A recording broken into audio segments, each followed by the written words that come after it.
Okay, Jon, Natalie, thanks so much for joining me today for this harebrained idea that I have, one of many, I'm sure, to do kind of a quarterly Q&A with the leadership team here at The Good.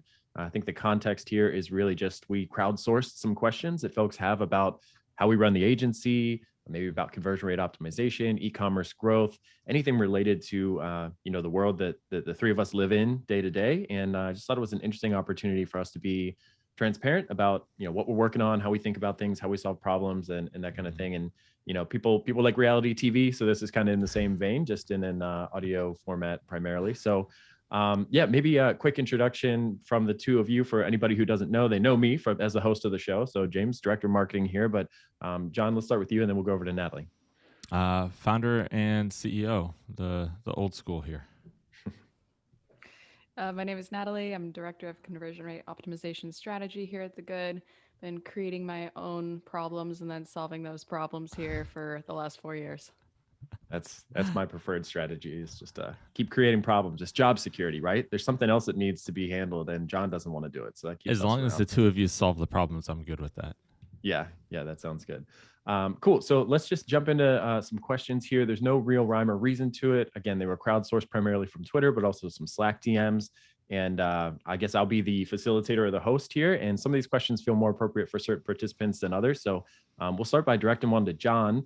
This question was basically around what's the current state of things with e-commerce as it pertains to the global pandemic and some of the economic shifts that we've seen in the last year or so. Are you still seeing strong demand for e-commerce brands? And I think where this question is coming from is basically, as the sales leader at the organization, having most of the conversations with those decision makers at bigger brands. How are their businesses doing? What are they worried about? What are they coming to us with? And do you think, like, going forward, we're in a strong position to sustain some of the growth that we've seen, or is there maybe some cause for concern on the horizon? I think it's kind of up in the air at the moment. I can tell you, I'm hearing on a day-to-day that demand is not waning. E-commerce is here to stay in terms of the boom that happened, right? It was here to stay before the pandemic, but during the pandemic, it really took off. You had a lot of demographics who weren't used to buying or weren't as sure about buying on e-com, and they jumped right in. And that demand was only tapered really by supply chain issues. And those are starting to loosen up. There's still a massive line at the port in Los Angeles here in the United States. And a few other places around the world. But I will say, in terms of e-com business, I'm hearing that everybody had a great holiday for the most part, and it's still super expensive to advertise. And for us, that's actually a benefit. Sad to say, but it's true that when costs, CPCs go way up, and people need to get more return on that ad spend, optimization is one of the best tools that they can deploy, and that's where we can come in. I'm also hearing, though, on the flip side of that, everyone's concerned a little bit about the economy right now. This week, the beginning of the year, has just been kind of trash for the markets, but the reality is that I don't think the day-to-day person is feeling that beyond inflation. So I think inflation is hitting the day-to-day person, right? Gas costs more, groceries cost more. But outside of that, from a business standpoint, I don't think it's hitting most businesses just yet. Yeah. How does that compare to what you're maybe hearing from clients that we're already working with, Natalie? Are you hearing some of the same things, or are they really focused in on kind of the work we're doing for them and the projects and tests we have going? The clients that I think are faring the best are the ones that are pretty diversified. So if we're still hearing about supply chain issues, it's from folks who can't get a certain kind of metal that they need in order to produce their product, and they're really only living in one vertical. So those folks are having to be extremely creative about how to both bring folks in, fulfill, and then make sure that they're driving traffic to the products that are in stock rather than products that are out of stock or on shipping delays. Yeah, that's kind of aligns with what I'm hearing in marketing conversations that I have. Most people are generally optimistic, and if they have a supply chain issue, it's like, I have more demand and I can't get the supply fast enough. So they're starting to get creative and do pre-sales and stuff like that, or sell gift cards instead or something. Try to capture that demand while it's there, and just hope that the supply chain catches up. So it sounds like generally we're still on that upwind to the right trajectory. So we'll look forward to seeing that continue for the rest of the year and keep a close eye on it. Let's see. So the next few questions are more about agency life, and then we'll come back to the e-commerce industry and what we do specifically. The next one again is for Jon. What's your best? So we got hindsight is 2020, right? And so what's your best advice for someone who's either just starting an agency today or maybe somewhere in that first year? Like I know the Good is over 12 years old now, if I'm remembering correctly. So didn't always look like it does today, but I'm sure you've learned a lot over that time. So what advice do you have for the future Jon MacDonald that's sitting out there listening? Well, I think the first thing you need to do is it all starts with positioning, and you have to have a niche focus and become experts in that focus. And if, I tell this story all the time that it took us about 18 months, almost 2 years to really like go all in on optimization.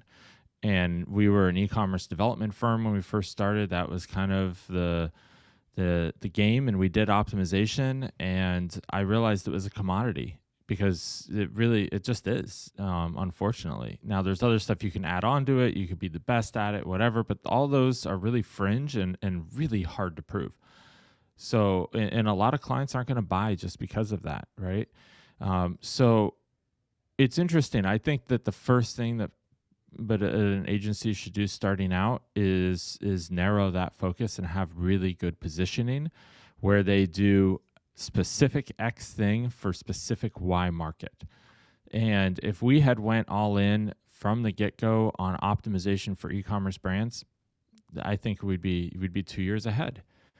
So that's the biggest kind of regret from that, if I had any. Although, I learned a lot going through what I did with the commodity market. I know not to go back there. I'm always saying no about expansion opportunities and things that, clients ask us to do for them. And I'm like, we're not a good fit for that, because I know it's a commodity, or it's just not as easy as it sounds, or the client might think.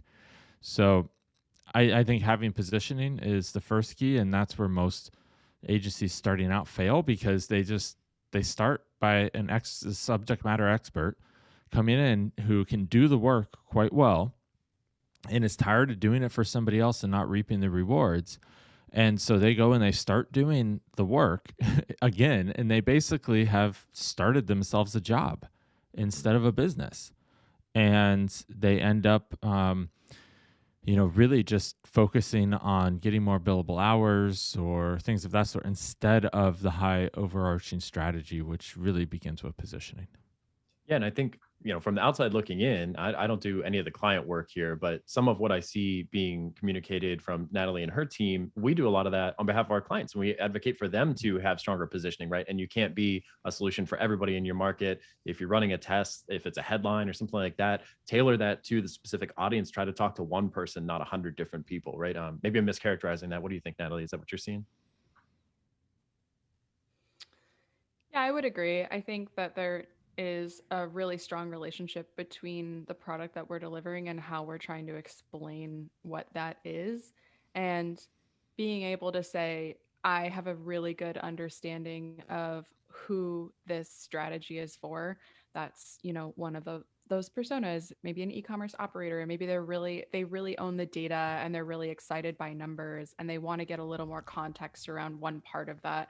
I think being able to communicate to a person with a really strong need and having a really specific way that that's fulfilled and an angle, a perspective on that. I mean, anybody can do what we do, but are they going to do it in the way that we do it? No, we don't believe in dark patterns or deceptive user experience design. We would never create a cancellation flow that's so confusing that you might get sued like Amazon has.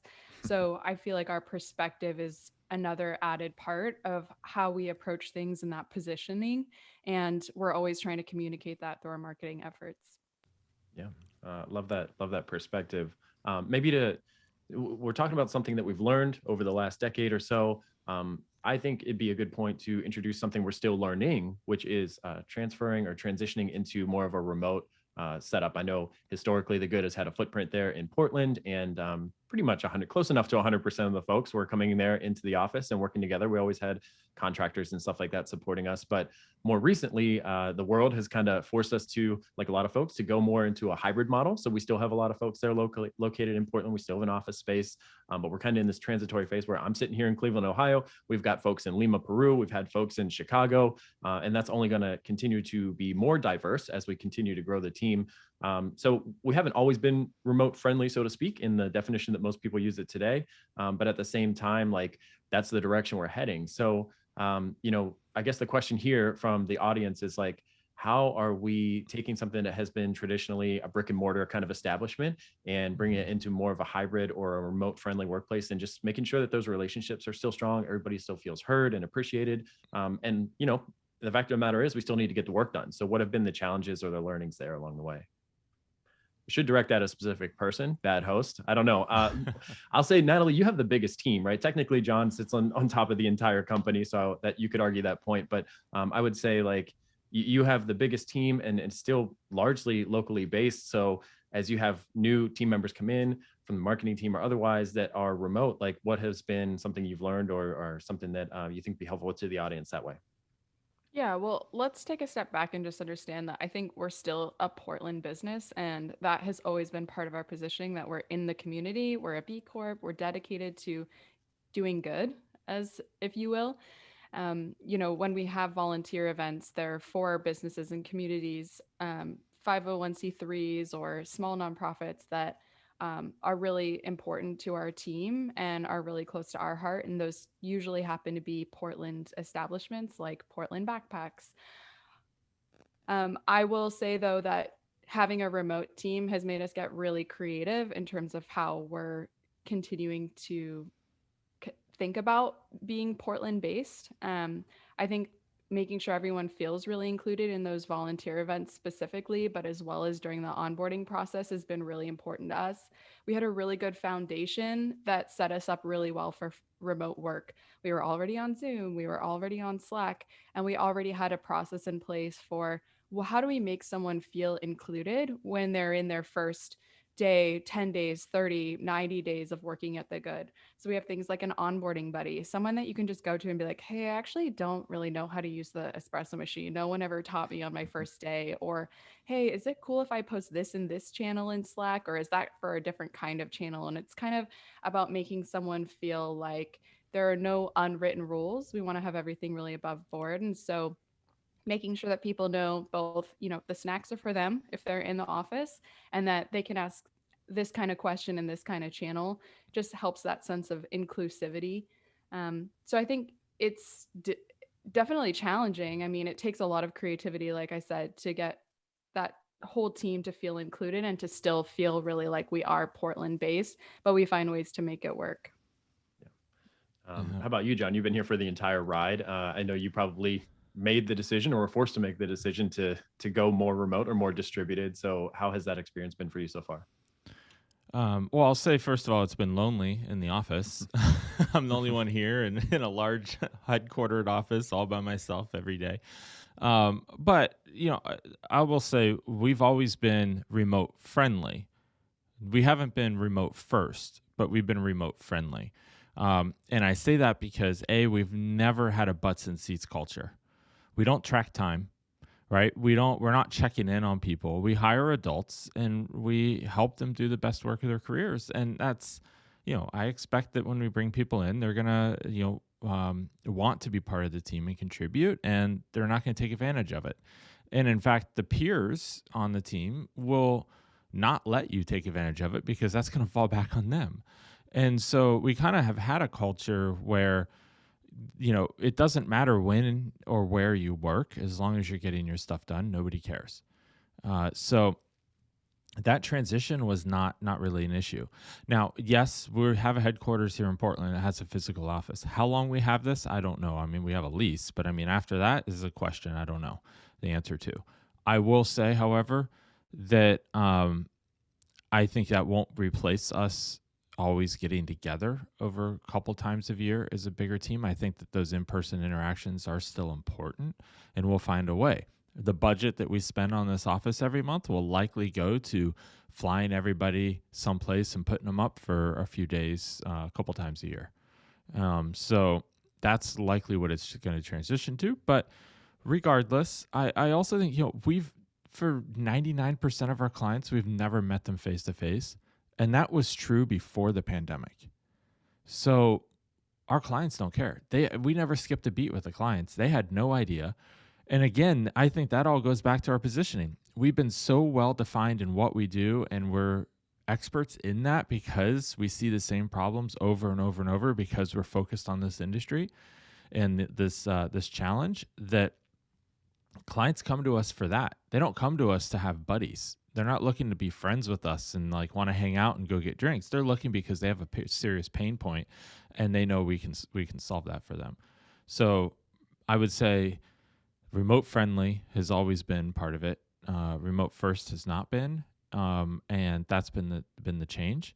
And I'm kind of happy with how the team has handled it because we've hired adults. Everybody's done an extremely good job with it.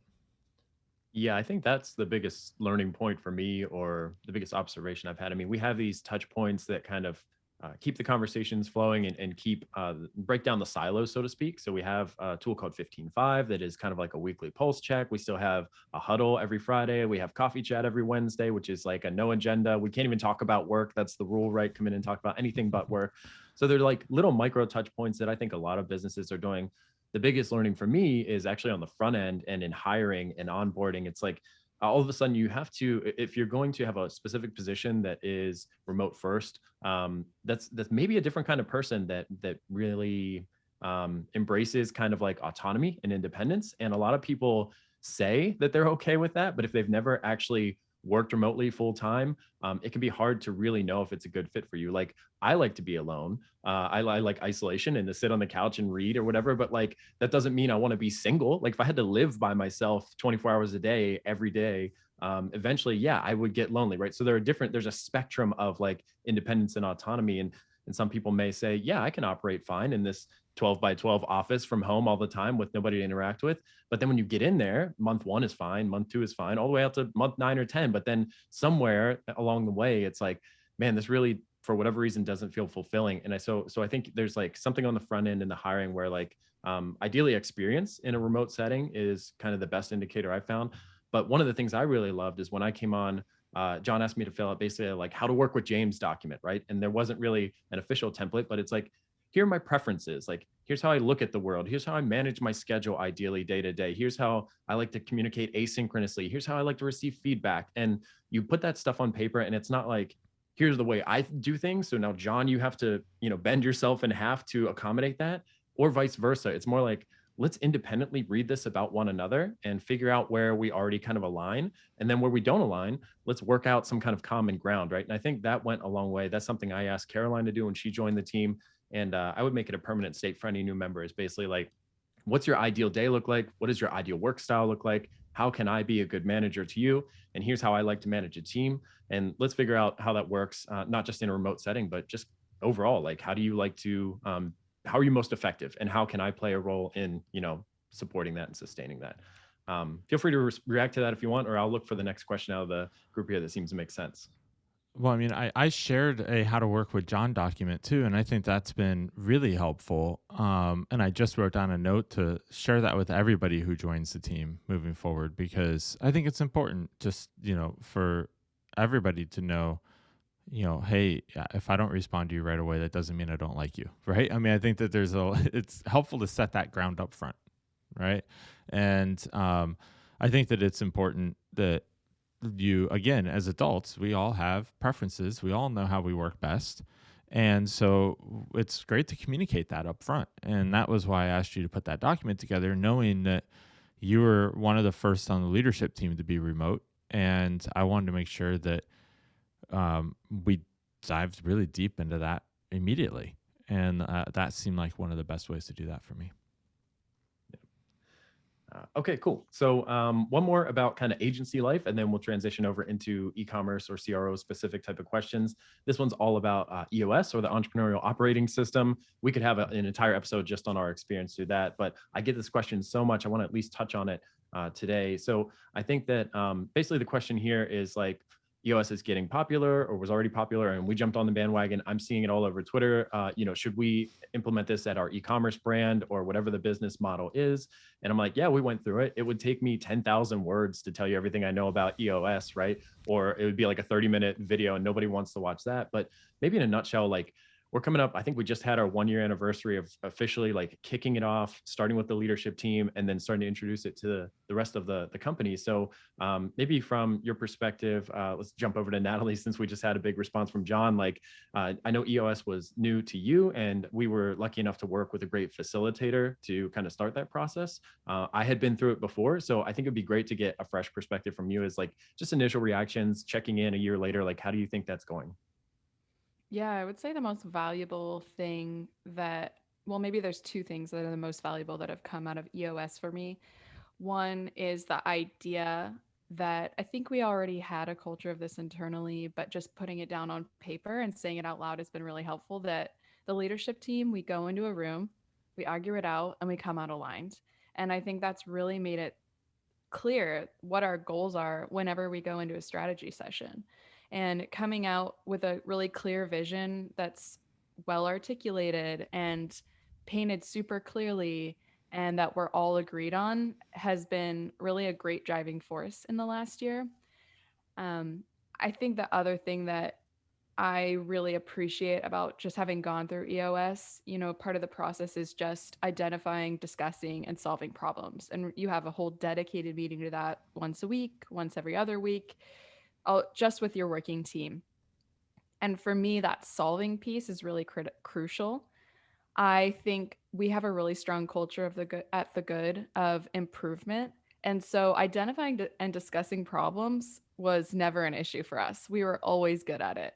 And we try to look at our issues and not away from them. I think we're all really good at admitting when we could do something better. And that's part of that like culture of optimization, kind of bleeds throughout the company, both to what we do for our clients and internally. But in terms of handling our own issues, we have a lot more traction for how to solve those and accountability than we've ever had. And I think that's come from those bi-weekly or weekly check-ins, just saying, what are we working on right now? What's that stuff in that important but not necessarily urgent category that we really need to be dedicating time to? So for me, that's the best thing I've gotten out of it. I mean, the process itself, you can read a book. I don't need to explain it to anybody. If you're really interested, you can look into how it's done, but that's what I've gotten out of it. Yeah. How about you, Jon? I think you brought it to the table originally through EO or some other referral source and said, James, you've been through this. What was your reaction and that kind of thing? So yeah, as the champion of the effort, what was your perspective? Well, we've done a competing type of system called Scaling Up, or it used to be called Gazelles when we did it years ago. And I found it really helpful at the time because at the time we were growing really quickly and we wanted some structure. But I also quickly found that it was formulated for companies doing like tens to hundreds of millions and bigger. And it left out a lot of the stuff that essentially a smaller company needed. And so that was always my complaint with it and why we stopped doing it, because it was just putting processes in place that the team was like, I could just go talk to them and be done with it. And I'm like, yeah, that's true. Why are we having a meeting about this? And why so it was adding complexity. EOS, I feel like, is much more about getting shit done, quite honestly. And that's where IDS comes in, as Natalie said. That's where it's just facilitating communication in a way that's not really getting in the way. But a lot of the concepts are actually straight up stolen from Gazelles and Scaling Up, quite honestly. And I actually saw Vern Harnish, who is the founder of Gazelles and Scaling Up, wrote the book Rockefeller Habits, etc., where all that stuff came from. And he spoke to my master's course at EO, where everybody was talking about EOS as like the new thing they should all be doing. And Vern Harnish came in and kind of led a 3-hour talk that was amazing. He's a very, very good speaker, lots of great insights. But he straight up, somebody asked him, well, what do you think about EOS? He's like, well, I told the guy who started EOS, like, just if you're going to steal my program and just say it's a derivative of my program. He's like, you straight up stole like half of the IP and turned it into something else. And that intrigued me because I was like, yeah, I loved half of that, but I hated the other half. So I'm going to look into this. And so that's really where it came from, was looking into it. And I don't think Vern's upset by any means. He realizes there's a gap in that lower SMB marketplace, if you will, outside of the larger corporations, which he's really going after with his program. So I don't think he's upset. I think he's more said that in jest, but at the same time, it's true. And I think it's been really helpful for a company of our size. Yeah, I think so too. I always liken EOS to like having a personal trainer. It's like, yeah, a lot of people know they need to eat right and exercise, but if you just go into the gym and work out whatever muscle groups you think is right, or you do whatever cardio you think is right, or you meal plan, like it's much better to have a system and a process and an expert to basically say, here's your workout plan for the next 3 months, right? And here are the days broken out, exercises, sets, reps, weights, everything based on your goals, right? And so the meal plan is the same thing. Like, you have this nutritional goal. I already did all the work for you. You just need to follow the program, and trust me, in 90 days, we'll have made progress, right? So that's how I describe it. It's like, it's structure. And for me, really, I love the forcing function that comes along with it. It's like, you can have 3 to 5 rocks in any given quarter, and that's it. And so like, it's really easy if you don't follow EOS, or you don't commit to following EOS or some similar system, to say, well, at the beginning of the quarter, we thought these 3 to 5 things were important, but this thing popped up midway, and so we swapped one out. And then you just kind of like lose your way over time, right? You start to wander away from the path. But EOS to me is like, you're tracking this data, you commit to doing these 3 to 5 things in your area of expertise over the next quarter, and we don't deviate from that. And if something doesn't support that and it's still not done, that gives you kind of like this justification to say, no, that's a distraction for me right now. That doesn't align with my rocks. We'll table it for next quarter, or we'll find the right time for it. But right now, I got to focus on what I got to focus on. And as somebody who's subject to shiny object syndrome, that really helped me out, because I'm definitely more prone to saying yes than no. So if I can have a system to lean on and be like, nope, doesn't fit in with my rocks, then that makes me feel less guilt about shutting something down, right? Yeah. I was just going to bring that up and say that's been, I think, one of the biggest helpful things is it helps eliminate shiny object syndrome as much as possible. And James, you even had some comments when we first started it, like, well, what if things change in the middle of the quarter? And it's like, well, that's you're getting pulled in that direction from shiny object syndrome, less about it actually needing to change in most cases. And I'm that same way. And I think Natalie balances you and I out in a really great way when it comes to that. Always saying, hey, is that really what we need to focus on, and questioning that. So EOS definitely provides a space for Natalie to be able to do that, which is really helpful from my point of view for you and I. So yeah. Totally agree. Okay, let's talk about the e-commerce industry at large a little bit. Like most industries, it's subject to these hype cycles where you'll see the hot new thing come in and either quickly burn out or stick around and really take off. I would say Fast was an example of that, right? Fast kind of like burned hot and heavy for a while and then fizzled out. So what are you seeing out in the market now that, for better or for worse, might be one of those impending hype cycles? Maybe we're in the early stages of it. And you're just hearing a lot of buzz and a lot of energy around it. That could be a technology, that could be a new app or extension for a marketplace. It could be a strategy that people are using to grow their business. I guess I'll turn this one back to you, Jon, from the sales perspective, and then Natalie, we'll go to you if we're hearing anything from clients, things they're experimenting with or successes they've had. I'm not hearing about it in sales conversations yet, but I see it all over social, and that's e-commerce brands wanting to get into NFTs. And I just don't get it. It makes no sense to me. Here's the thing. Maybe I'm just old and a curmudgeon or whatever. I'm all for Web3 in general. Like, I don't have an issue with that. But as an e-commerce brand who, you really are dividing your focus away from selling a really good product to trying to chase that quick money of doing an NFT release. And Shopify has had to respond to that and support it on their platform. So they're rolling out support for entities because they keep getting asked about it. I think that's the new thing that's like, hey, you know what? It could be cool for a larger brand to do a little bit of NFT stuff and just, be a participant in that. Is it going to deliver real value? Probably not. For 99.9% of the brands, it's not. You're not Nike, right? You can't release NFTs with all of your sponsored athletes and do some big things and go spend several $100 million to go buy a company that's going to help you release all this stuff. So I think that's the biggest challenge that we'll see. And I also second to that, I think, is this whole metaverse with we've seen Walmart do where they put a whole bunch of patents on shopping in the metaverse, where you can literally put on your helmet and go shopping in a Walmart store and pick things up off the shelf and buy them. Sounds pretty cool. How reasonable is that going to be? I don't know. The whole point of going online is it's quicker and easier than going shopping. If I want that experience, I'm going to go to a retail store. So I don't know how much that's going to play out over time. Again, maybe I'm just not forward thinking enough. Oculus is an amazing thing. I've had a lot of fun playing with them, but do I want to go shopping in a Walmart virtually? No, not at all. I don't even want to go shopping in a Walmart to begin with. Why am I going to do it virtually? So I don't know. I think those two issues right now, NFTs and shopping in the metaverse, are the two big issues. Yeah, I think about NFTs and Twitter, and Twitter's like, we just want to be able to edit tweets and mark our DMs as unread. And Twitter's like, here, you can have NFT profile pictures, and look, they're hexagons with rounded corners. And everybody's like, we just want these features over here, please. Can you just give us what we're asking for? And I think sometimes that maybe is encompassing some of the distraction element that you described there, which is like, you're great at selling, apparel or whatever you're selling, and to deviate from that kind of feels a little bit like that shiny object syndrome that we talked about earlier. Natalie, anything from clients that you're seeing that might be in support of the NFT cause that Jon just put out there? Anything totally different?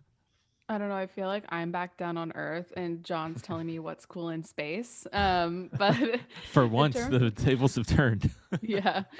In terms of hype cycles, I mean, I hear a lot of our clients and potential clients talking about personalizations, and I think it's really exciting to think about treating your customers like individuals. And having worked in customer service and specialty coffee and fine dining for so long, I think the idea of making sure that that experience on the web and shopping on the web feels as personalized as in real life is extremely appealing. But in general, the folks that I'm hearing it from are usually a pretty far ways off from actually being at the level of wanting and needing to make those personalizations. Usually there's a lot of optimization that can happen before that point. And when you get to the point of personalizations, it's because you have a robust testing program. It's because your site is really highly optimized. You have everything kind of in line with at least where close to where you think it could be. Personalizations are that next level where you're customizing the content in a way that I think is just a little more advanced than the folks who are really biting onto them. Another thing that I'm hearing from sort of bigger ships, if you will, the cruise ships of e-commerce, is just that they need insights faster, which is why we're doing a lot of rapid testing on our client sites and with their customers. We're trying to find ways to make the research and validation process a lot more agile and work in smaller cycles than A/B testing can sometimes allow. And I think that just is a problem of sometimes the politics or the limited resources or the bureaucracy of what it actually takes to get an A/B or multivariate test live with such a large organization. They're trying to find ways to kind of circumvent the order of operations there and get insights faster. So we're learning to be extremely lean with some of our research and validation processes. Yeah, I'm really excited about where rapid testing could go. And if anybody's curious, Jon, on one of our other podcasts, Drive and Convert, Jon did a summary kind of where we're at and our thinking around that. driveandconvert.com/47 will get you there for a little bit more context about what Natalie was just talking about. The one I've seen is video, and I don't know how it's going to shake out, but I've seen a lot of tools and agencies now kind of offering video right there in the purchasing process. So you could have two examples that I've seen. One is customer support via video. So you can query somebody about a product right there, and theoretically they're calling in from their apartment or from the office or whatever, and they're basically FaceTiming you and saying, which one are you looking at? Okay, you're looking at the red top. Let me hold that up for you. Let me get some light on it. You can see exactly what shade it is. Let me stretch it out. You can see how it's going to fit. I'll show you the texture of the material up close to the camera, and basically like serving a sales function there and helping somebody make a decision. I think that could be super powerful as brick and mortar tends to be trailing downward and more people are shopping online, the one thing they miss is that physical ability to touch and feel a product, especially something they're going to be wearing or ingesting or something like that. So I think that's cool. The other thing I saw recently was like right there on the PDP, you can basically click play on a social media asset that was produced by like an influencer or user generated content, and they're physically wearing the sunglasses right there on the PDP. And some of these things like that I've seen at Warby Parker or whatever, where they basically take a transparent cutout of the glasses and put it over your face. Like you can turn your camera on or whatever. And like, yeah, that's great, but it's like imperfect. That doesn't, usually it's not reality. The scale is off or whatever. But to watch a 30-second video of the same pair of glasses and the same finish physically on somebody's face, they're turning their head, they're acting naturally, like that gives me a much better sense of how that fits into my life and what I'm expecting to get out of it. So yeah, I'm excited about the prospects of video as kind of something to test for the conversion funnel there, specifically at the point of sale. All right, let's jump back over. I think the one thing I wanted to make sure we get into, I thought this was kind of a fun question. We'll go back to Natalie here for this one. What is one common mistake or misconception around your line of work that if you could wave a magic wand and erase it from the world would make your life better? Oh my God, I have zero preparation for this one. Where's this question on the doc? Can you tell me? It's number 9. It's number 9. Okay. Jon, if you have something in your back pocket, feel free to jump in. The magic of editing will fix everything. Yeah, I don't off the top of my head. Oh, what is the common mistake or misconception? We could throw it out then. I could pick it up and start over.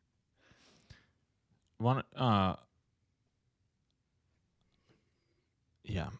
I don't know. This one's extremely hard for me for some reason. I don't know if I have an answer that seems relevant to our audience. I think when I think about misconceptions, it's just like I can't explain to my parents what I do for work. Yeah. Well, I have an idea. So a lot of brands who come to us because their conversion rate's not that high, or they just feel like this is something that they know they need to invest in, right? They have some optimizations that they need help with, but they look at us and they think that it's just us making some small tweaks to the site and it's best practices that are all out of articles that they've read online. And so a lot of the misconceptions I hear as part of having a lot of those sales conversations from folks that come in is that what we're going to do. And they're always blown away by the amount of research that we do, that we diagnose before we prescribe. And I think that that's a misconception around conversion optimization in general from a large portion of e-commerce brands. It really, I keep hearing this over and over. It's like, well, what are you going to do? You're just going to, make a few tweaks to our site. It's something we can do overnight. And they're not basing any of those thoughts on actual data. They're just saying, well, why wouldn't I just go follow all the tips you put up on your site? And I was like, well, you should consider those, but you should test them. And that usually is a turning point in the conversation. So I think the biggest misconception, if I could summarize, is just that what we do is just make some initial tweaks to the site and then they're done. The reality of what we do is deep dive into the data, tracking every click and movement that's happening on their site and helping them to use that data to understand how to improve the customer experience, which in turn leads to better conversion rates, et cetera. Yeah, it's not a checklist, right? There is no one size fits all playbook for optimizing your site. And it's Trust me, we've tried to form that checklist for how many years, Natalie? Right. I mean, when Natalie came in 4 years ago, I was like, okay, I want your fresh perspective on what this checklist could be.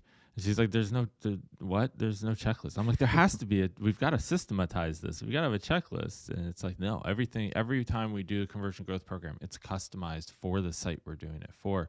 Now we have a process that we follow. We have, some guideposts that we know, and we have ways that we do things that really accelerate the success and the results. But what test we're going to run, that's going to be based on the data specifically from the client's site, not from what we've run with other people.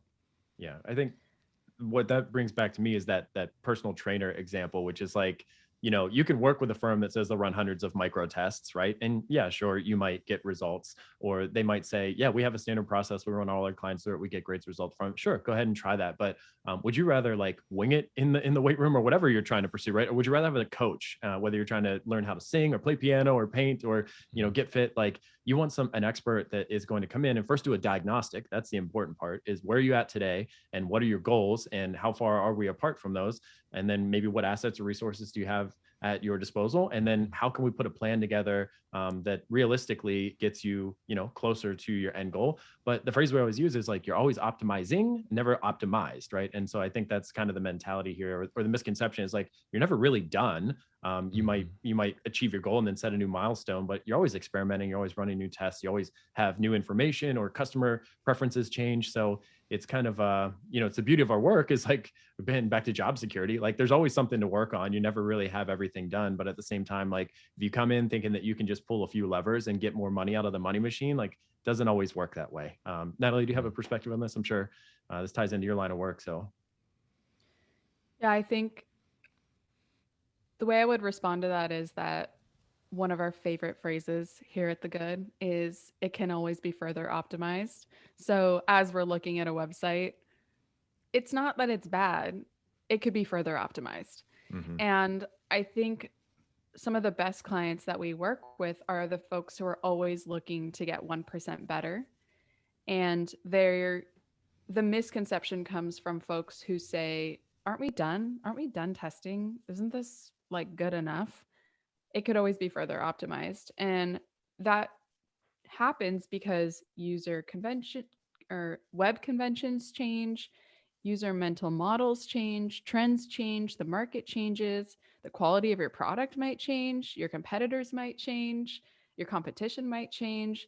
So there's so many factors going into how we might want to describe, display a product that we really need to stay on top of our game in terms of how we're understanding how to optimize a site. There's no one answer. It could always be further optimized. And that's that spirit of getting 1% better every day. We're trying to make these tweaks over time. And it's not to get to that one solution. It's because we're really hungry for what's the best right now version of this site. Yeah. It starts to sound like Hotel California at some points. Like people work with us and they can never leave, right? Because it's never done. But I don't think that's really the angle. Like clients, clients part ways with us for all kinds of reasons. Like they shift to retail, right? And they don't want to prioritize e-commerce anymore. Or there are a number of reasons why they bring it in house, and they've learned enough from us to hire an expert, and maybe we help with some of the training and the handoff there. But the fact of the matter is, like, once you're done with high school or even all the way up to a PhD, like you're not done learning. There's so much more. Even PhD is a big part of what they do is research and continuing to learn even more to expand kind of the universal shared knowledge around their area of expertise. So that's the same mentality, I think, with CRO, is like there are always ways that you can be improving, and that 1% better every day is always out there as something you can chase. So maybe a couple more questions here to wrap things up. One that I kind of like, that I think we might have conflicting opinions that we'll have to work out here, is where do you think brands and marketers should go for inspiration? Direct competitors, indirect competitors, or people totally outside of their industry? I know that in the book we talk about putting your blinders on. That's why racehorses have blinders, because you're not supposed to look to your left and right at how somebody else is running the race. You're supposed to follow your own program and kind of look internally for that kind of thing. But at the same time, I've read books where they say copy your competitors, because if they are already established and you're just starting out, it can help you close that gap really quickly and get on par. And that's the point at which you can start to innovate and start to run your own race. So maybe I'll throw this one over to Jon first. Do you have a perspective on where, marketing leaders and e-commerce leaders can go to look for inspiration? Should it be competitors, or should it be more of a holistic approach? I think that you should look at your customer base and the challenges that they're having first and foremost, and solve for that. And secondly, I think that if you do look at competitors, 'cause I'm not suggesting you ignore the competitive landscape, I'm just saying you don't blanket copy them. And so maybe you look at that and it becomes something that you decide you want to test with your customer base, if and when it makes sense to do so. But the challenge with this statement is, and the reason that we talk a lot about the racehorses wear blinders for a reason, is that if you start looking left and right at your competitors and that's all you're doing, you're not going to run straight ahead and you're going to lose the race. And so I'm a firm believer that you should pay attention to your customer base and do your thing and do it extremely well. Run as fast as you can straight ahead at your consumers. Now, if you're going to run at your competitors, then you're always going to be chasing the competitors and you're never going to get ahead. So what's the point? Yeah, you'll always be a step behind, right? Mm-hmm. I try not to overuse the sports analogies, but even like you're playing basketball or football, like those guys always glance over their shoulder when they're making a big play to see if there's somebody coming up from behind them or from the side and they're going to take a big hit, or there's somebody going to block their shot or whatever. They steal a glance, but then they look back at the target ultimately, and they're still trying to get done what they were looking to achieve in the first place. So maybe that is a good representation. What you're saying is like, it's good to be aware of competition and make note of what they're doing. But if you let it dictate your own strategy for too long, then you're always a step or two behind. You're never really creating separation. Natalie, anything to add there? Yeah, I would just say, I totally agree with Jon. Like everything should come from the angle of understanding what your customers need, what they're looking at.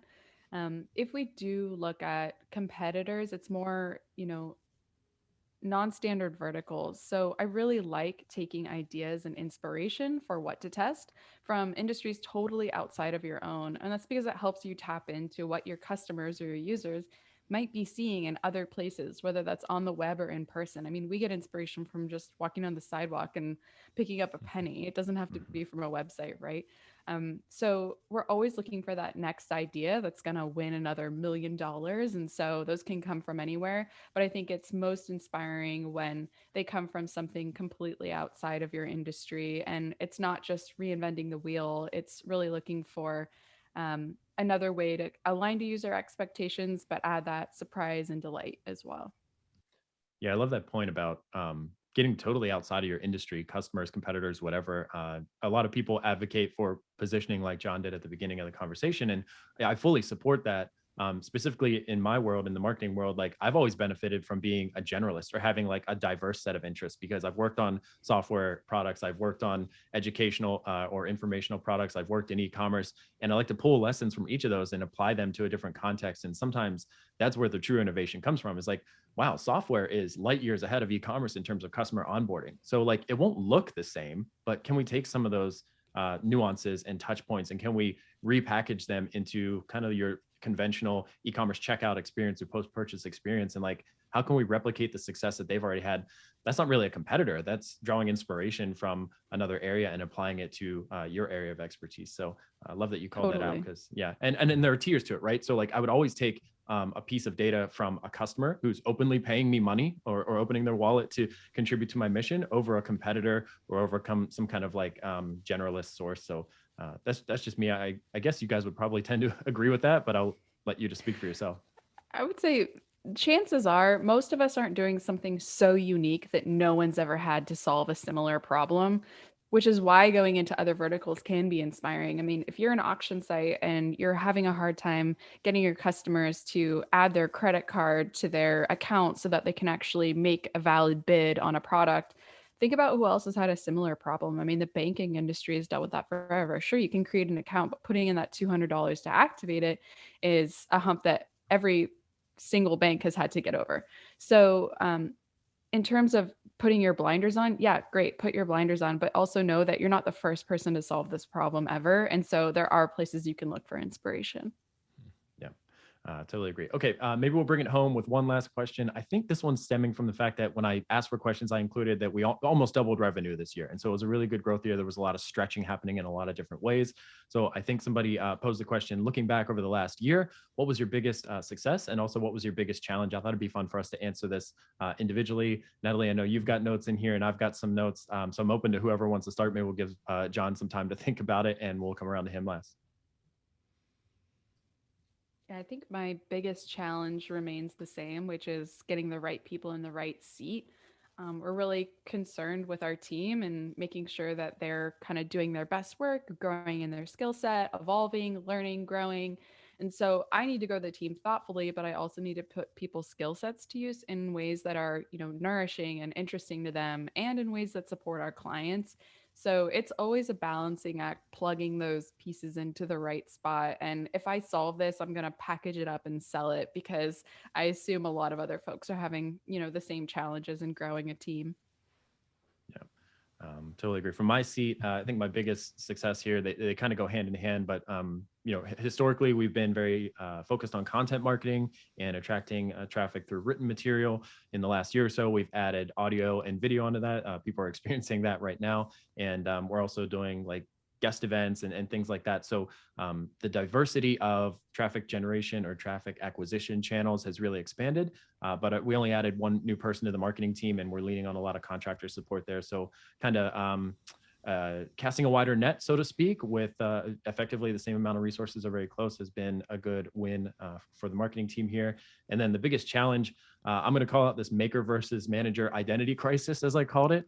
As you start to get a team, like when you're a marketing team of one with some support from everybody else inside, it's easy. You have to be a maker, right? But as you start to grow a team behind you, there is that manager time that creeps in. And I always identify as a maker. If I'm not in there like creating landing pages or writing emails or reviewing blog posts and publishing them or recording podcast episodes, like I feel like I'm not contributing to the overall mission of the company. Whereas like there's equal importance on mentorship, professional development, more project management or reporting and strategy work. Like that's all valuable too. And so I can't be the only one out there who is struggling a little bit with letting go of that worker bee mentality and going into more of a strategic advisor kind of role. So that's mine. How about you, Jon? From the head honcho seat, how are things looking? Oof. Well, I would say the biggest success over the past year has definitely been when we've grown as fast as we have, being able to, predicting revenue and having goals around revenue is, it's a crapshoot. You're just guessing in a lot of cases because you're like, hey, we're riding this train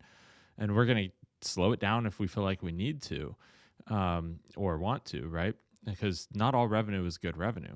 But I would say that we, being within $13,000 of our goal this year was, a really good success. It was heartbreaking in some ways because I was like, oh, we're so close to hitting that goal. And then, I think I had several people remind me like, you've hit your goal, right? Like the reality is if you can guess within 13,000 at the scale that you guys are at, then that's a hell of a win. So I would consider that a success. And the reality is this year we've been, we have a goal and it's not to grow as fast, it's to grow more meaningful and utilize the gains that we've had over the past year. I think the biggest challenge for me this year is more just around keeping the wheels on the bus as we go forward. There's so many things that we could be doing and so many ways we could continue to grow that if we did them all, then it would just overtax us and we'd collapse. So it's figuring out what are the best opportunities and which ones do we want to go after and where are we going to put our energy? Because when it comes down to it, work-life balance is a big thing for us. It's a huge culture point for the good. And if we attacked every single opportunity that's in front of us this year, we wouldn't have any life in that work-life balance. So I'm a huge fan of us, picking our battles and going after them. And I think that's the challenge for me right now. It's really which ones are we going to go after, which, is actually a good thing. I think I like those type of challenges. Yeah, it's much better to live in a world of abundance and scarcity, right? So if we have like riches of options or something like that, like there's probably some psychological term where like there's so many opportunities and you're always worried about the opportunity cost of going with one over another, right? So just being very diligent and harkening back to our conversation around EOS, hopefully that'll help us really focus in on the ones that are most important and kind of leave the rest for next quarter, next year, whenever they fit in. All right, so I want to respect your time. Want to wrap things up here. Thank you so much for joining me today. We didn't get to everything. We got a handful of questions that we didn't have time to tackle. So we'll save those for the next round. And if anybody listening has more they want to add, podcast@thegood.com is the place to drop those. And we'll make sure they get incorporated in the next one. If you have any parting words, I'd love to hear them. But otherwise, thanks so much for joining me today, Jon and Natalie. We'll do another one real soon. Thanks, James. Awesome.